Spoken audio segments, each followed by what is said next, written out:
Thank you for clicking on the video. Welcome back to the channel. This is another review for the Real Housewives of Atlanta, Season 13, Episode 12. Front page news. So, we open up with everybody doing their own little thing. Candy's helping Ace with his handwriting while she's cooking. Portia, Lauren, and Miss Diane are standing around in their kitchen talking about the trip. You know, Portia tells them that the highlight for the trip for her was the bachelorette party. And then Miss Diane gives her own little story about one time she was at a bachelorette party with Lauren's mama. That's at the time, Lauren mama was married to, you know, their dad. Miss Diane and their dad were divorced. And so she got this, you know, got her a few strippers down at the party. And he called himself coming up in there, dragging her out, and then trying to drag Miss Diane too. And Miss Diane was like, I don't belong to you no more. I'm going to sit right here with the stripper. Thank you very much. You can take your wife and y'all can go. So that was a cute little story. They laugh about that. Then we see Drew. She's, you know, working on her vocals, you know, warming up, doing vocal warm-ups with Ralph, telling her she flat. She was a little flat on her do re mi fa sol la ti da. Like she was a little bit flat, but that's okay. She can sing. We ain't worried about that. Cynthia, she in a pickle. She tells her assistant, you know, call my mama, make an appointment because we got to go shopping for another dress. Her dress won't be in town won't get there until 6 days after the wedding. So that's no good. They're going to have to get her another dress.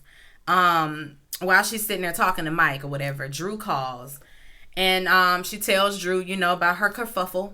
You know, about the fact that, you know, the dress won't be there till the 16th. And so she got to go back out with her mama and find another dress. It's a mess. Drew asked her, she was calling to ask her if she liked the song Angel of Mine by Monica.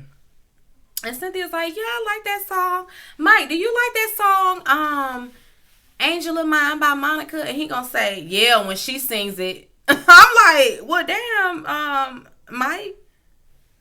Now, y'all the ones asked the lady to sing at your wedding. Don't be rude. That was rude. And Cynthia is petty. She gonna pan the camera around. I know Drew heard that.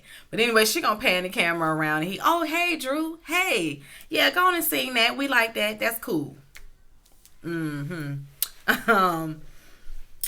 Cynthia changes the subject though, and you know, to Marlo's harvest event. She's having a little kickback situation down at the pumpkin patch, and Cynthia, you know, tells Drew that she won't be able to go because while they're there, she'll be with her mama looking for a new dress. We see Kenya is outside sweeping on her porch. She hollering upstairs, hey, can you do Brooklyn? No, can you do her hair? Talking about Brooklyn.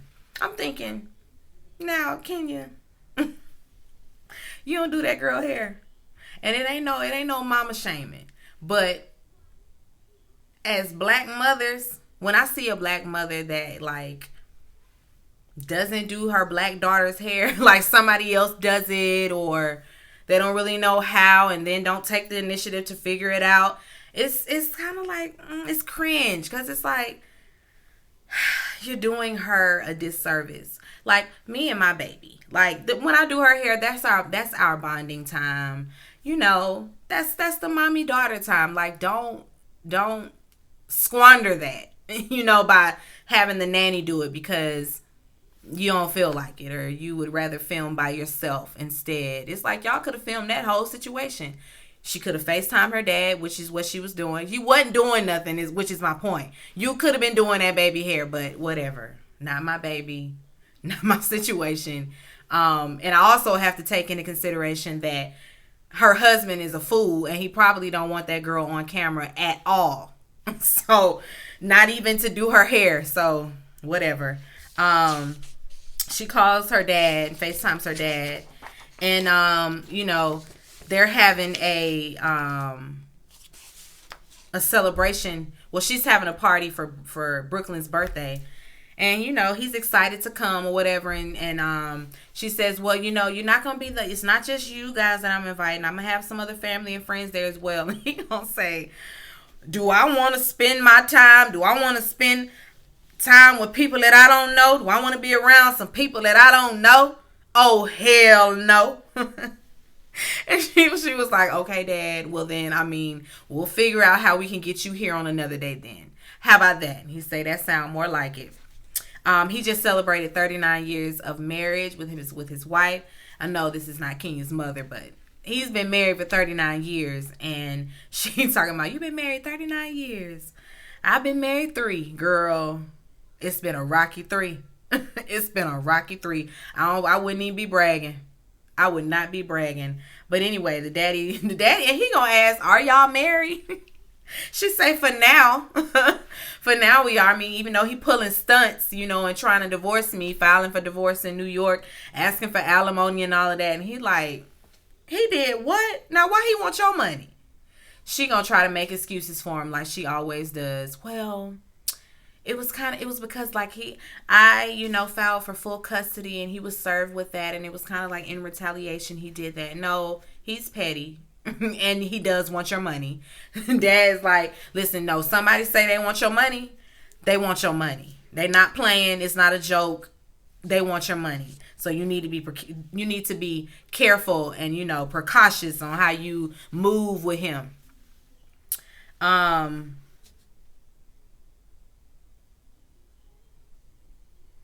Oh, she says in her confessional that he was upset about that custody order. So he was doing a tit for tat thing, but that alimony, I'm sure, is not it. Not only is it icing on the cake, he means it.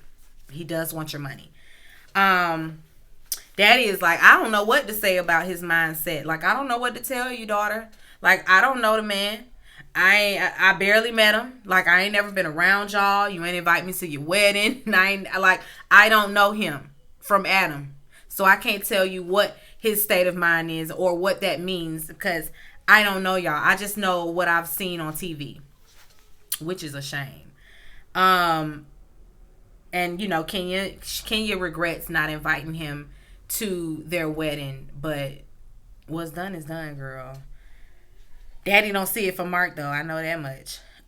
He asked her, well, when are y'all gonna have a talk? When are y'all gonna talk about y'all? Like, you got this party coming up and all of that, but when are y'all gonna have a conversation about y'all?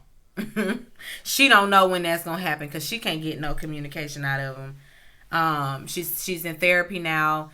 Glad to be in therapy because she's, getting a lot of tools that she needs, to heal and get past and get through all of this. She want to figure out, why do I keep choosing all these toxic men? Like, what is it about me that I keep doing this?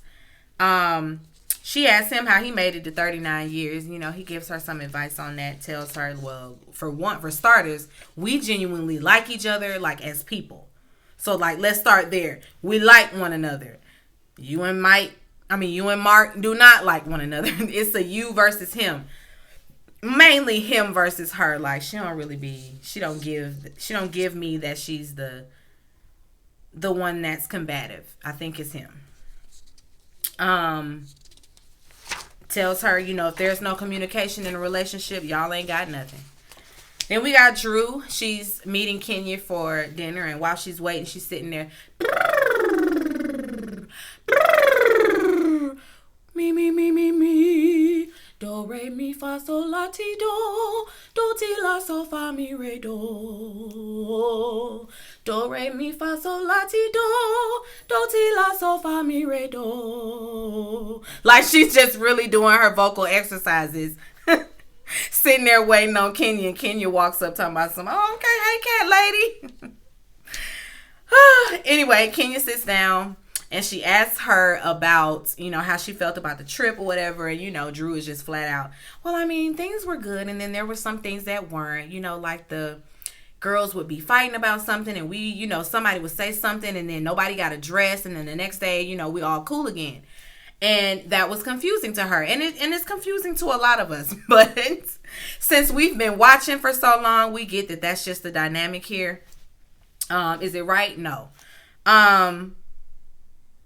Kenya, lets her know that she was also disappointed at how Drew came at her at the table. She felt like she was attacked or whatever. And Drew is just like, but I mean, I wasn't attacking you. Like, I was just stating facts. Like, factually, you text me not, you and I had a conversation over the phone, and then you text me and told me not to tell the lady something. I thought that was a bit fake. Those are facts. Whatever Kenya's motives were behind that doesn't matter. It's still fake to do something like that. And I'm not gonna go into detail about their little conversation because they go back and forth. Kenya won't let Drew speak. Drew is trying to get her point across.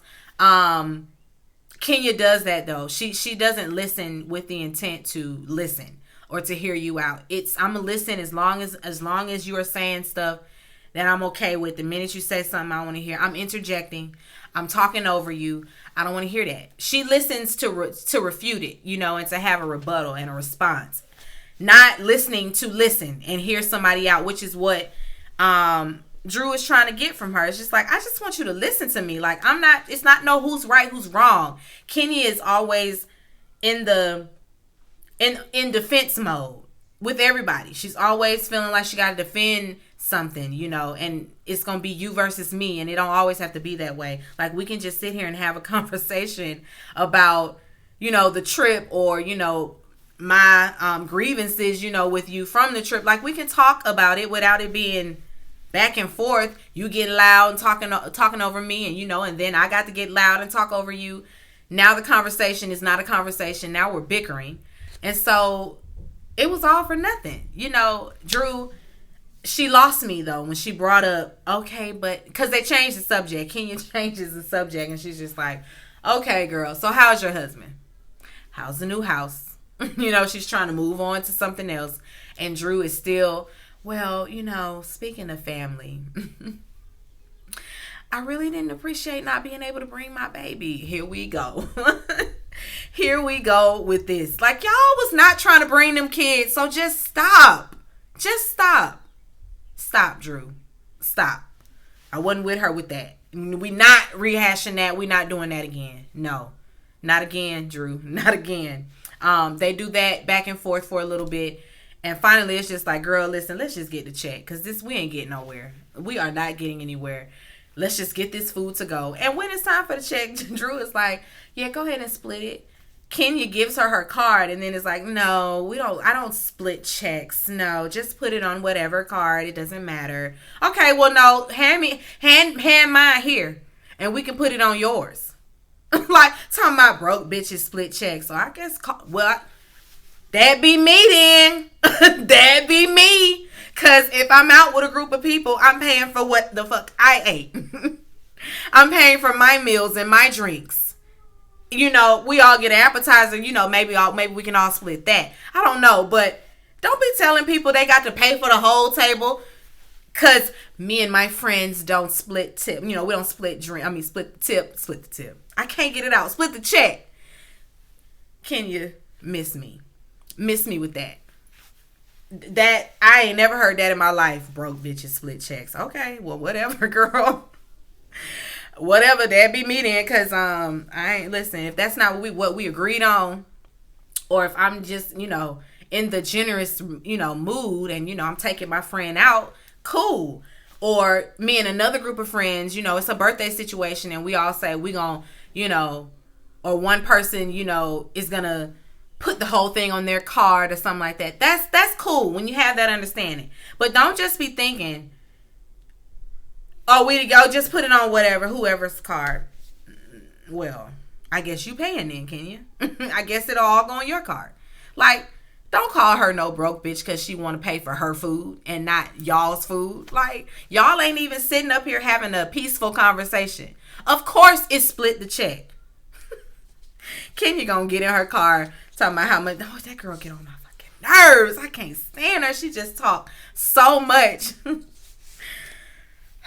Drew is really trying. She's really trying. And I like Drew. I really like Drew. I don't know why she can't really get through to Kenya. Cynthia and Mal are in the car. And, Cynthia's telling her about all the roadblocks that she is coming to in regards to this wedding. It's coming down to the wire. And so, of course, anything that can go wrong is going wrong. Mama dress ain't going to be here on time. Noel's dress don't fit. she got issues in every direction, I assume, and so things have got to, it has to be a plus. It's a hurricane coming. It's just a lot. While they're in the car, Mal is, looking on her phone, and she sees on page 6, which is a blog site, that the tea has been spilled. Somebody has leaked all the information regarding Cynthia's bachelorette party. And so now the world knows that there was a threesome that went down at the bachelorette party. Right off the bat, Cynthia's like, I know Kenya is the source. That sounds like a Kenya Moore move right there. Marlo's harvest. So we're there. Everybody is coming in. Candy's on time. Kenya's on time. We having our drinks or whatever.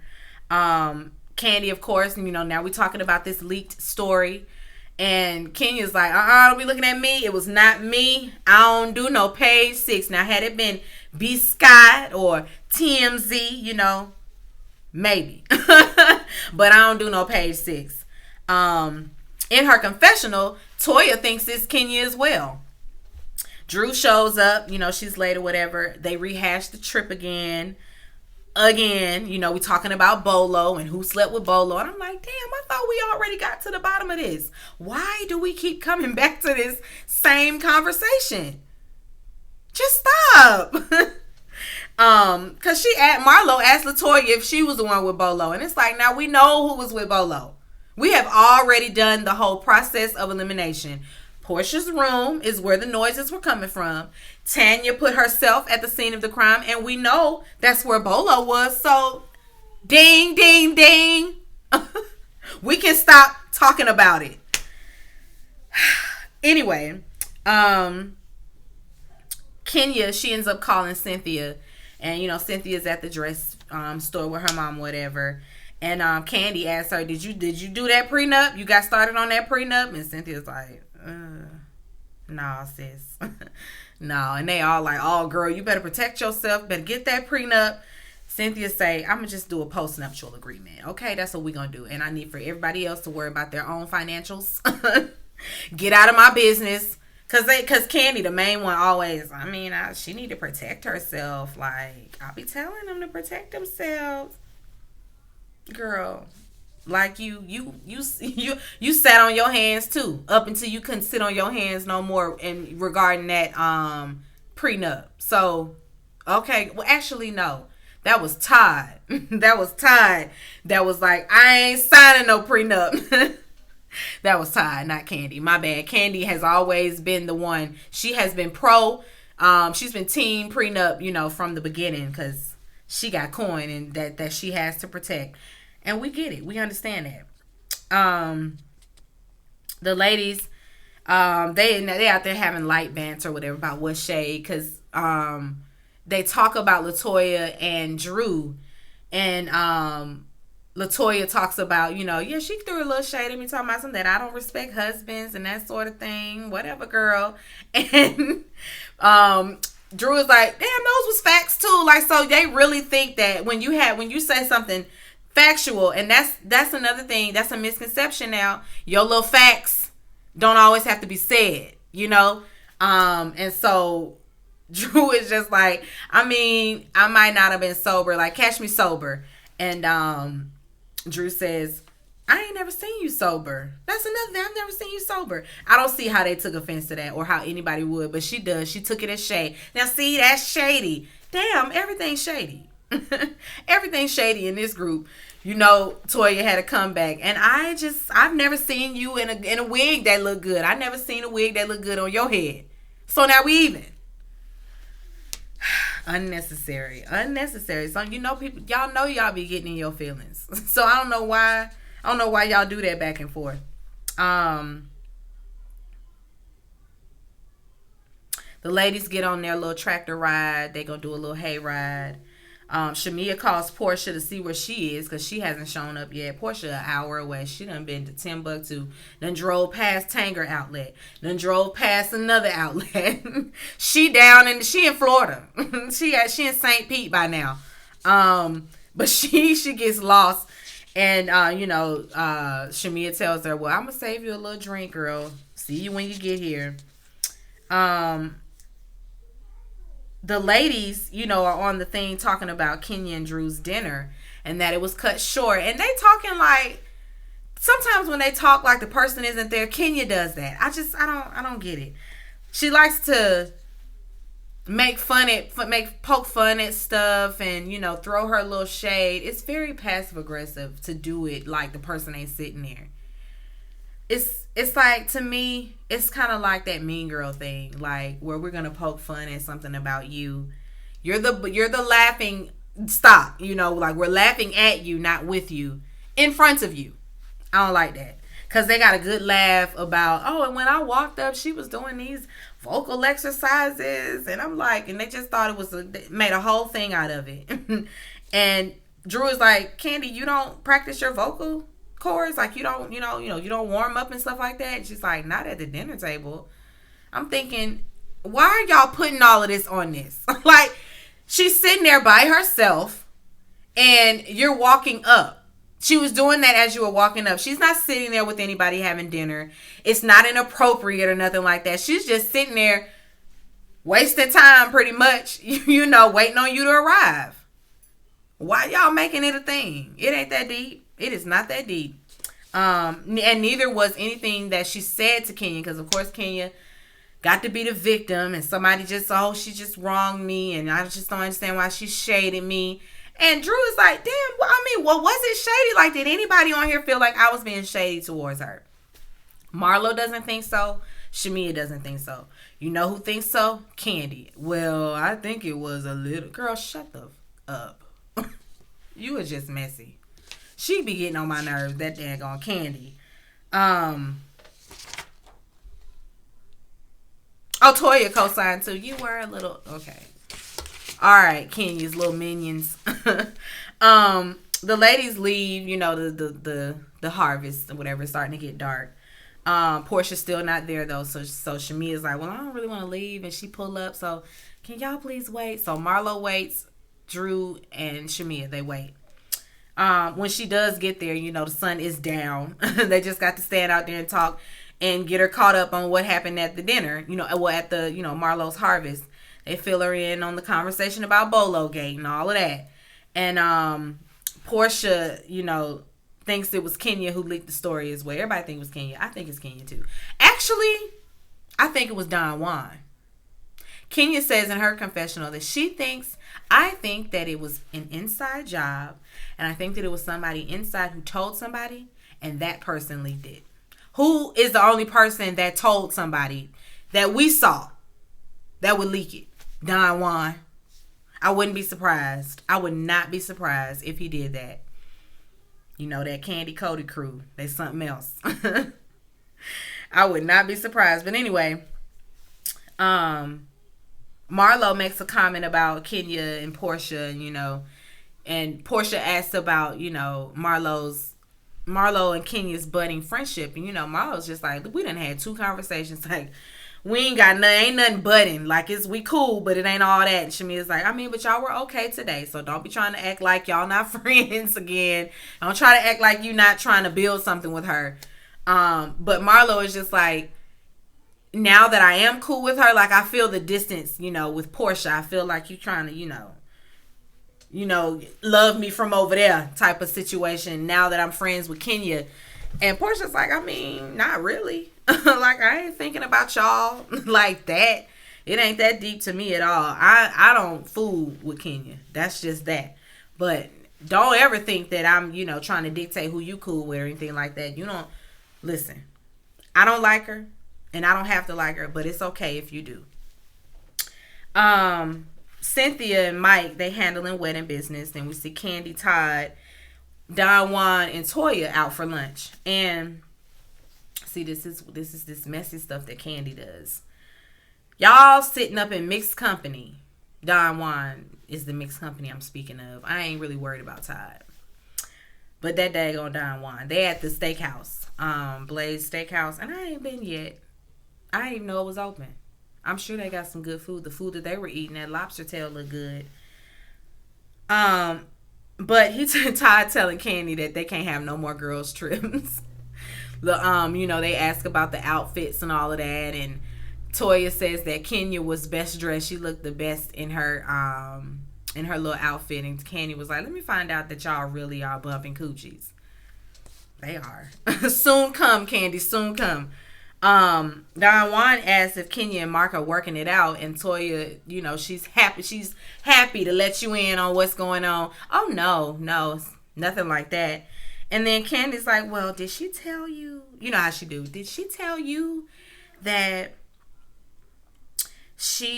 that Mark, was retaliating, because she sent him a custody order and he's trying to get alimony?" Like, she was really telling it all, not even knowing whether or not that girl was privy to that information or not. And if she hadn't have been, you just would have been telling that lady business. So don't do that. Like, as friends, especially in mixed company. Now, if it had just been Toya and Candy sitting there without the cameras, I could understand them, as mutual friends discussing this. But the other factors that are involved are cameras and ears, outside ears, that people that are not a part of the group. And especially, Don Juan ain't friends with Kenya. Do Kenya want Don Juan knowing all of her marital woes and what she got going on? Probably not. And they just really sitting up discussing it. Oh, so she did tell you that. Okay, so she did tell you. And LaToya just gonna let her tell it all before she says, "Oh yeah, girl, I know about that." The minute she started talking about alimony and that custody order and all of that, LaToya should have chimed in like, "Oh yeah, girl, don't go no further. I know all of that. We'll talk later." That's what you do for your friend. Instead, they're gonna lay it all out in front of Don Juan, no less. He gonna tell everybody. He gonna be down to page 6 again, telling them what's going on.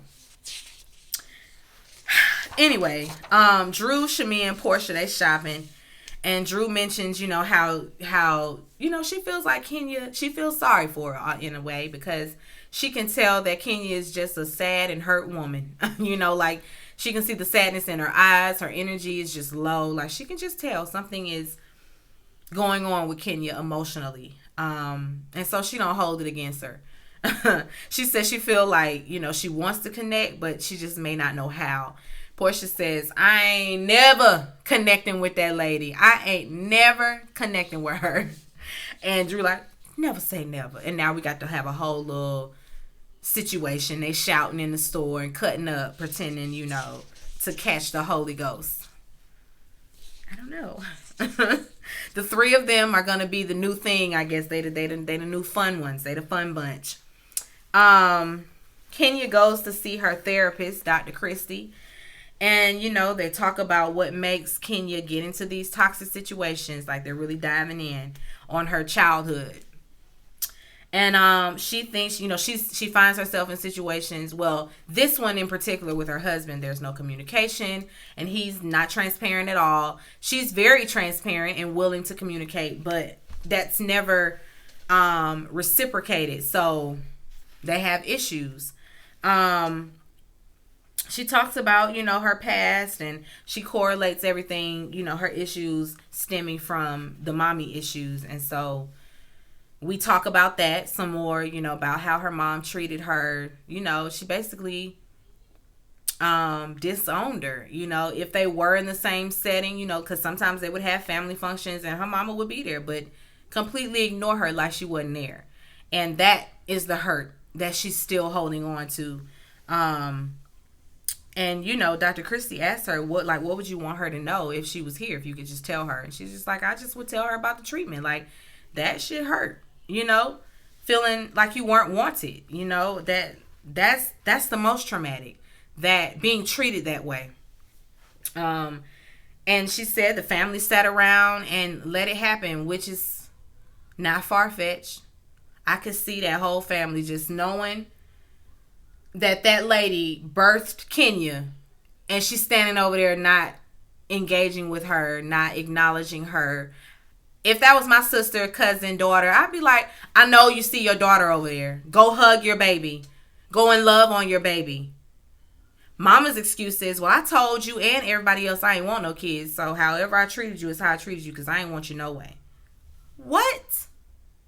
she gets that same energy from Mark, which is why she's in this situation. And, and she led on. She's like, I don't do all that rah rah rah with people I love. She communicates very differently with the people that she loves as opposed to the folks she don't care about, and that's evident.